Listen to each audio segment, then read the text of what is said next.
A racist cop slaps a black man in broad daylight. But what he doesn't know, that man is a powerful federal judge. What happens next shocks the entire city, and it's all caught on camera. It all started on a rainy Tuesday afternoon in ICO, downtown Atlanta, when Officer Rick Dalton, a cop with a history of racially charged complaints, made a mistake that would haunt him forever. That day, off duty and dressed in plain clothes, Dalton was already in a foul mood after a botched narcotics operation had made him the laughingstock of his unit. Walking through the courthouse parking lot, he spotted a sharply dressed black man standing beside a sleek black SUV, appearing to unlock the vehicle while checking his phone. For reasons that had everything to do with prejudice and nothing to do with real suspicion, Dalton instantly assumed the man was up to no good. Without identifying himself or following any standard procedure, he stormed across the lot, yelling about suspicious behavior and stealing vehicles. The man, startled by the aggressive approach, barely had time to respond before Dalton shoved him and barked threats, drawing the attention of several passers-by. A few started recording, sensing that something wasn't right. The man raised his hands calmly and tried to explain he was just getting into his own car, but Dalton didn't want explanations. He wanted control. The confrontation escalated fast, with Dalton's voice rising and the man's patience running thin.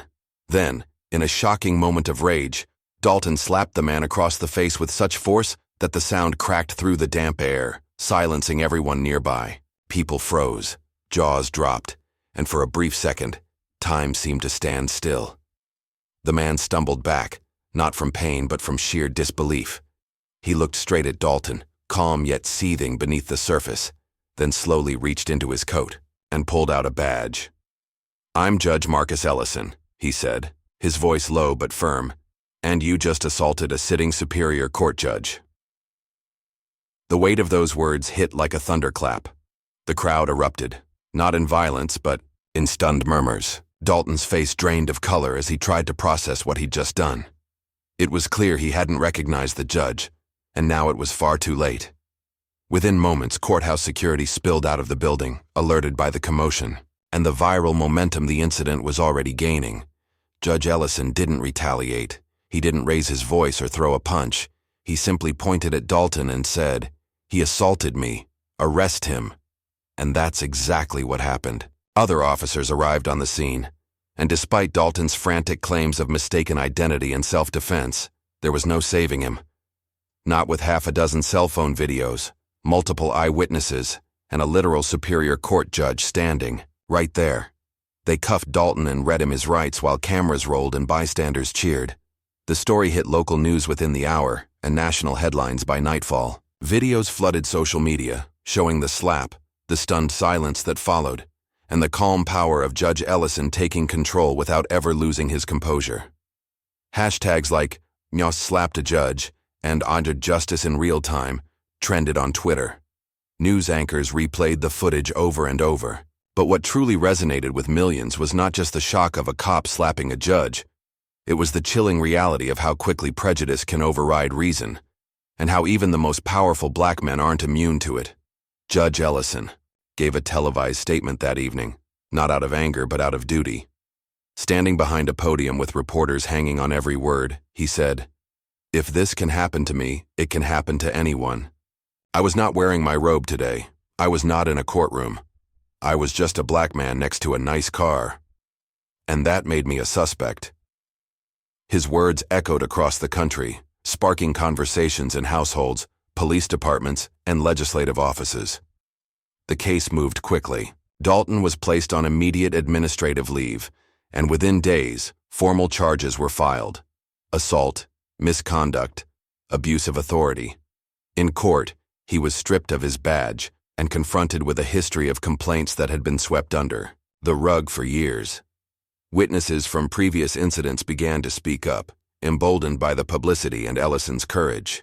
The courtroom was filled every day of the trial, activists, reporters, law students, and concerned citizens sitting side by side, watching justice unfold.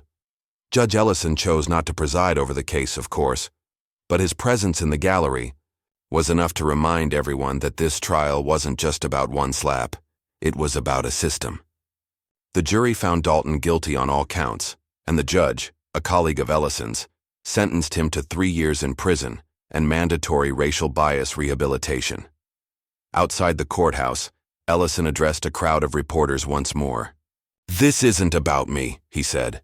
"This is about accountability. And accountability doesn't wear a badge or a robe. It stands on truth."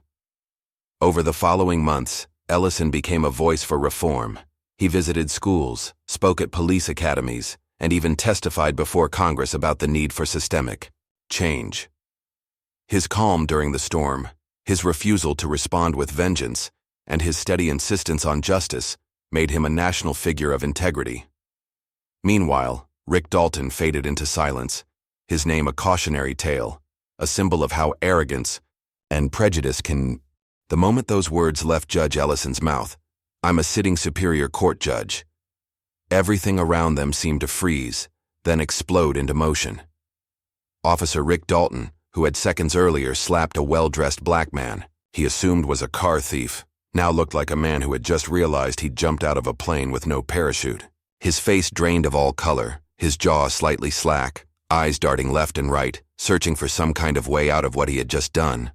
Spectators stood still for a moment, then gasps filled the air like a chorus of disbelief, and someone's coffee cup hit the sidewalk with a soft crash, rolling away unnoticed. Within minutes, the doors of the courthouse swung open with force as security personnel rushed out, alerted by the noise and pulled by the energy of something big happening.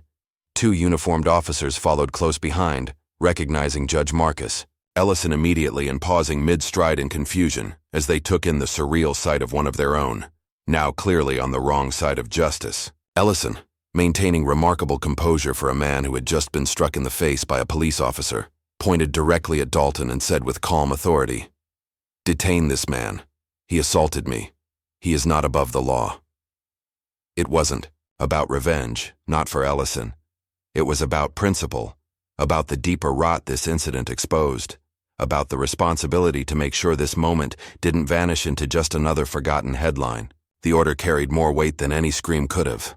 Phones were already in the air, recording from multiple angles, capturing everything: the slap, the recognition, the immediate shift in power. "No badge puts you above the law," Ellison said again, this time louder, his voice now captured clearly on at least 5 different phones. Those words would go viral before the hour was over. Dalton tried to speak, stumbling over phrases like misunderstanding and "I thought he was stealing the car," but no one was listening. His body cam, conveniently, hadn't been activated. That detail would later become a nail in the coffin for his defense. Within 15 minutes, the same officers who once stood shoulder to shoulder with him were now reading him his rights. He was handcuffed and escorted to a patrol car, his walk of shame filmed by at least a dozen bystanders and shared to the internet under captions like, "Racist cop slaps a judge," and "Justice has no uniform." For the first time in his career, Rick Dalton was not the enforcer of the law. He was its subject, and the world watched it unfold in real time. News crews scrambled to the scene within the hour, interviews were given, and lawyers were already lining up, some to defend, others to sue. Ellison, after giving his formal statement to officers, walked back into the courthouse without fanfare, composed but clearly shaken. That day, he still presided over his scheduled cases, refusing to let the incident derail his duty. But what happened outside that building became far bigger than the docket inside. Social media platforms exploded with footage and opinions. Hashtags like "Fawn slapped the judge," "Justice for Ellison," and "No one above the law" trended across Twitter, TikTok, and Instagram. Some videos garnered millions of views in just a few hours. Commentators debated every frame, from Dalton's aggressive posture to the look on his face when he realized who he had just assaulted.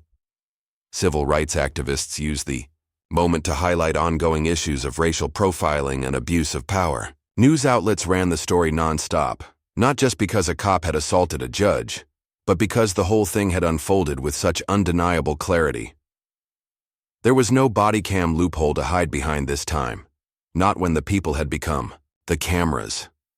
Within 48 hours, Dalton was suspended without pay and facing official charges, including assault, misconduct, and obstruction. His police record, once shielded by silence and internal politics, was unearthed and exposed. Prior complaints, many dismissed or quietly settled, began to surface, painting the picture of a man who had long viewed certain people as suspects simply based on how they looked. Meanwhile, Judge Ellison's handling of the moment drew widespread praise. He didn't lash out. He didn't escalate. He simply stood in truth, in law, and let the system he swore to uphold carry the weight it was meant to. In interviews, he remained humble, refusing to make it about himself, instead pointing to a deeper problem. "The fact that I wear a robe in court doesn't make me more worthy of respect," he said. "It just made me visible. If this had happened to someone without that visibility, would we even be talking right now?" That line became a rallying cry, used in protests and town halls. The case became symbolic, a flashpoint for deeper reflection in law enforcement. Agencies across the country, police departments began reviewing protocols, accountability measures, and the way they train officers to interact with civilians. Dalton's trial was set within weeks due to the public attention. The courtroom was filled every day. Reporters, law students, community leaders, and concerned citizens watched closely as each witness took the stand. Footage from the day played on loop during the prosecution's arguments, highlighting not just the slap but Dalton's demeanor before and after, his entitlement, his carelessness, his panic. The defense tried to argue that it was all a tragic misunderstanding, that Dalton feared a car was being stolen, that he didn't recognize the judge. But that argument rang hollow in a world now too familiar with such excuses. After a brief deliberation, the jury found Dalton guilty. He was sentenced to prison time and ordered to undergo mandatory racial bias education and psychological evaluation. Judge Ellison never attended the sentencing. He said his role was never about punishment, but accountability. "I don't need to see him fall," he told a journalist afterward. "I just need the system to stand." And in that moment, maybe for the first time in a long while, it did. As the sun set over the city and the slap heard around the nation continued to echo online, the story of Judge Marcus Ellison and Officer Rick Dalton caught fire in a way few incidents ever do. It wasn't just the fact that a police officer had assaulted a man. It was who the man was and how he responded that struck a nerve with millions. Within hours, videos of the incident had spread like wildfire across platforms: Instagram Reels, TikToks, YouTube breakdowns, and Twitter threads, each frame dissected by analysts and everyday people alike. In every video, one thing stood out. The slap was real, loud, and unprovoked. But even more powerful than that was the reaction. Judge Ellison didn't flinch, didn't explode, didn't crumble. He simply stepped back, steadied himself, and calmly presented his badge with a quiet authority that sent chills down the spines of everyone watching. The hashtag, #ChuckerSlapTheJudge, quickly climbed to the top of Twitter's trending list, followed closely by Justice for Ellison and Wrong One, as users across the world expressed outrage and disbelief. News anchors debated it, podcast hosts analyzed it, and celebrities began to repost clips with captions like, "This is why we fight for justice." Within 24 hours, the incident was on every major news network, from CNN to BBC to Al Jazeera. People weren't just shocked by the slap. They were enraged that someone with so much stature, someone who helped uphold the law, could still be reduced in the eyes of a prejudiced officer to just another suspicious black man. And yet, amid the noise and viral chaos, it was Judge Ellison's response that anchored the entire narrative. That evening, dressed in a simple navy suit, standing before a cluster of microphones, he addressed the nation not with fury or spite, but with poise, choosing clarity over rage. His words echoed across televisions and live streams. "If this can happen to me, a sitting judge in my own city, imagine what happens to the countless young men and women who don't have a robe or a title to shield them." His delivery was calm, but each word struck with the force of undeniable truth. He didn't name-call. He didn't demand vengeance. Instead, he directed the spotlight toward the system itself, a system that had allowed Officer Dalton to continue serving despite multiple misconduct complaints buried in bureaucracy. Ellison's statement quickly became a soundbite, repeated across platforms and newsrooms. Editorials praised his restraint, while civil rights organizations highlighted the moment as a crystal-clear example of systemic bias in action. Protesters held up signs quoting his words, and high school students wrote essays on his composure and what it revealed about modern justice. He became a symbol, not just of integrity, but of possibility. Meanwhile, the video footage kept gaining views, and with it came more layers of discovery. Dalton's past complaints were uncovered by investigative journalists within days. Whistleblowers from within the department began to speak up anonymously, revealing that Dalton had often targeted Black and Latino drivers for stops and searches. "He always assumed the worst," one former partner said in an off-camera interview. But this time he assumed it in front of the wrong man.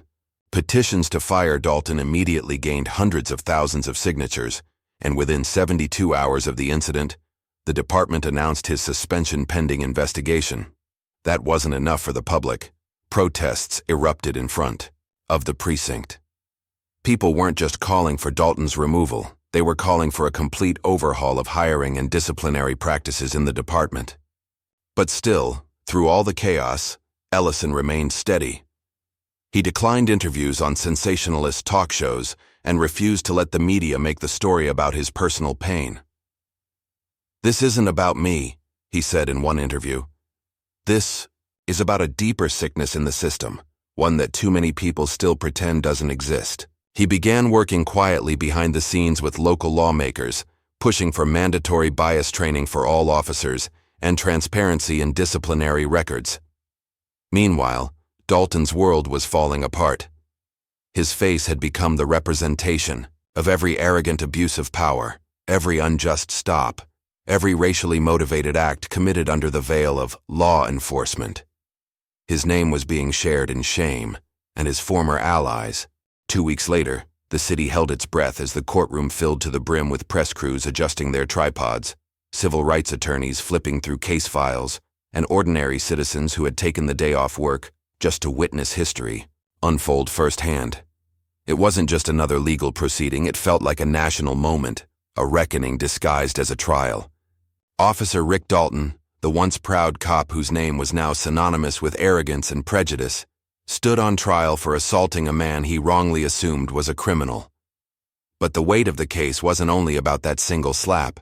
It was about everything it represented: unchecked authority, racial bias, and the dangerous culture of silence within law enforcement. Judge Marcus Ellison, the man at the center of the storm, had every reason to stay far away from the public eye, but instead, he chose to be present, not on the bench, but in the audience. Dressed in a simple black suit, without any courtroom, robe or display of power, he sat quietly in the third row beside everyday people, making a silent but powerful statement.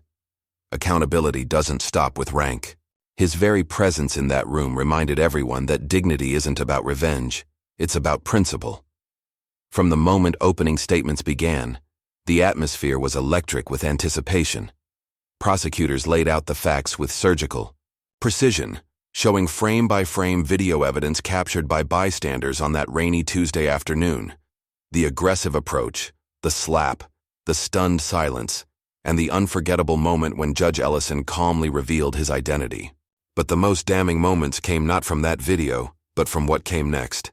The department's internal records, which revealed Dalton's long trail of ignored warnings and red flags, complaints of racial profiling, excessive force, and intimidation had been filed against him over a span of 8 years, most of which had been conveniently dismissed or buried under piles of paperwork. One by one, witnesses from previous incidents came forward to testify. A Latino delivery driver who had been held at gunpoint for supposedly looking suspicious. A teenage girl whose car was searched after a routine stop, humiliated in front of her classmates. An elderly man who had been shoved during a protest despite remaining peaceful. Their stories, long hidden in the shadows of bureaucracy, now filled the room with a raw and sobering weight. Each testimony echoed the same theme. Dalton had a pattern, and the system had allowed it to thrive. Defense attorneys struggled to reframe the narrative, arguing that the slap had been a mistake, that Dalton believed he was stopping a car theft, that the stress of the job clouded his judgment. But no excuse could erase the sheer disregard for protocol or the racial assumptions that fueled the confrontation. The public wasn't interested in character excuses anymore. They wanted truth. And truth stood tall and unshaken in every corner of that courtroom. Throughout it all, Judge Ellison never once sought the spotlight. He didn't glare at Dalton, didn't speak to the cameras, didn't interrupt the process. He just watched, not as a victim seeking vindication, but as a citizen trusting in the very system he had sworn to uphold. It was that quiet dignity, more than any fiery statement, that shifted the tone of the trial. After 4 intense days of testimony, closing arguments, and replayed footage, the jury withdrew. The city waited, and social media exploded with predictions and emotional pleas. But the jury didn't need long. In just a few hours, they returned with a unanimous verdict: guilty on all charges: assault, misconduct, and abuse of authority. The courtroom didn't erupt in cheers. There was no outburst, no chaos, no gloating. Instead, a heavy, respectful silence settled over the room, the kind of silence that feels like healing after a long illness.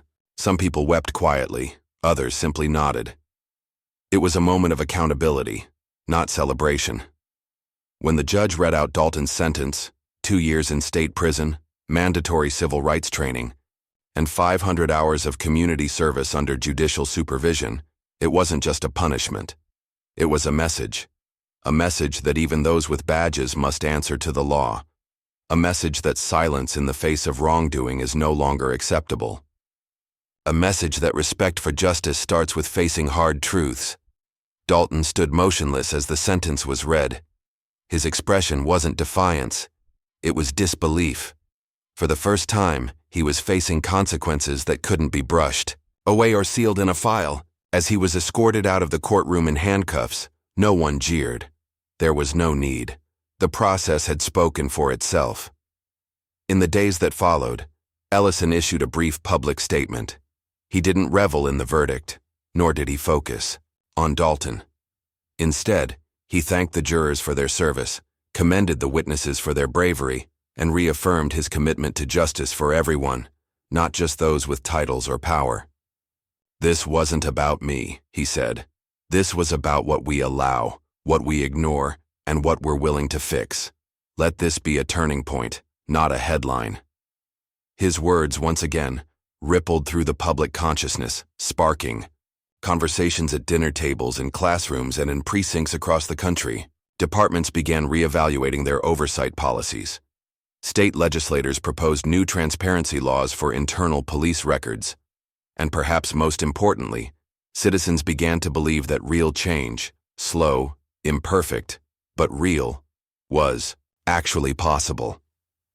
Judge Ellison quietly returned to his work, never seeking fame, but leaving behind a legacy far greater than any verdict: the proof that justice, when pursued with courage and humility, can still shine through even the darkest moments. What started as a horrifying mistake on a rainy street corner quickly spiraled into something far greater than anyone could have imagined, an event that not only exposed deep-rooted bias in policing, but also ignited a national reckoning on justice, power, and restraint. When Officer Rick Dalton, blinded by years of unchecked prejudice, struck a man he assumed was a criminal, he had no idea he had just laid hands on one of the most respected legal minds in the state, Judge Marcus Ellison. But what truly captured the heart of the nation wasn't just the shock of who Dalton had assaulted. It was how Judge Ellison responded in the moments that followed, and the days that came after. He didn't scream. He didn't lash out. Instead, he stood firm, calm, and dignified, revealing not just his identity, but his character. That poise under pressure, that refusal to retaliate, lit a spark across the country. Videos of the incident circulated by the millions, not because they showed violence, but because they revealed the depth of injustice hidden in plain sight and the extraordinary grace with which it was confronted. Ellison's calm, yet powerful, speech later that night, televised from the steps of the courthouse, struck a nerve. "If this can happen to me," he said, "imagine how often it happens to those without a title or a voice." His words cut through political noise and personal biases, reaching people from all backgrounds who saw in him not just a judge, but a human being taking a stand without raising his voice. As the days turned into weeks, Ellison emerged not just as the man at the center of a viral moment, but as a national symbol of what true justice looks like. He was invited to speak at some of the nation's most prestigious universities, Harvard, Howard, Stanford, where students sat on the edge of their seats, absorbing every word from a man who had lived what textbooks only theorized. Police departments and training academies across the country reached out, requesting that he share his experience to help reshape how officers are trained, not just in tactics, but in empathy, awareness, and accountability. Even Congress took notice, calling him to testify during a landmark hearing on police reform where he advocated for mandatory racial bias education, transparent disciplinary tracking, and more direct community engagement programs. His proposals didn't come from anger. They came from experience, delivered with the kind of clarity and emotional intelligence that cut across partisan lines. Meanwhile, Officer Dalton, now a convict, issued a statement from behind prison walls that was broadcast during a nationally televised town hall. For the first time, stripped of his badge, uniform, and defense, he admitted to the stereotypes that had governed his actions. "I saw a black man buy a luxury car and assumed he didn't belong," he said. "It wasn't about the law, it was about my ignorance, and I'm ashamed." While some questioned his sincerity, others saw it as an uncomfortable but necessary confession, proof that real reckoning begins with brutal honesty. Still, for many, the true turning point wasn't Dalton's punishment. It was the moment. They saw a man respond to injustice with unshakable dignity. Across the country, conversations began to change. Community meetings, church gatherings, classrooms, all started to dissect not just the slap, but everything that led to it. People began asking harder questions. How often do we assume guilt based on appearance? How many officers carry biases they refuse to acknowledge? And more importantly, what are we doing to stop it? Ellison's story was no longer about a moment of violence. It became about transformation. Cities launched pilot programs inspired by his recommendations. Officers were now sitting in roundtable discussions with community members they used to police from a distance. Bias training was no longer a checkbox in a file. It was personal, uncomfortable, and real. Media outlets that once thrived on outrage shifted their coverage, following the ongoing reform efforts sparked by the incident. Documentaries were produced, educational programs were launched, and slowly, momentum built, not just toward punishing one bad cop, but toward reimagining a better system. Through it all, Judge Ellison never once sought fame. He declined endorsement deals, refused to run for office, and kept his focus on the law, the people, and the future. He often said, "This shouldn't be about me," and he meant it. Still, his image, calm, strong, unshaken, became iconic. A mural went up in Atlanta, showing him not in a robe, but in the simple suit he wore the day he sat silently in the courtroom as Dalton was sentenced. Below the image were the words, "Strength is not in power, it's in how you use it." And that, more than anything, is what shocked people the most. Not that a judge had been slapped, but that he chose not to slap back. In a world trained to meet fire with fire, Marcus Ellison reminded us that the truest form of justice is not loud or violent. It is steady, measured, and deeply human. The slap may have started it, but it was his response that moved a nation. And in doing so, he turned a moment of pain into a movement for lasting change. And so what began as one man's painful encounter with injustice became a powerful reminder to us all that true strength lies not in retaliation, but in wisdom, restraint, and action. Judge Ellison didn't just defend himself. He stood up for every person who's ever been misjudged, mistreated, or silenced. His story proves that even in the face of ignorance, dignity can spark real change. If this story moved you, made you think, or opened your eyes in any way, don't forget to hit that subscribe button and join us for more powerful stories that shine a light on truth, justice, and the moments that change everything. Thanks for watching. And remember, change begins when we choose to see.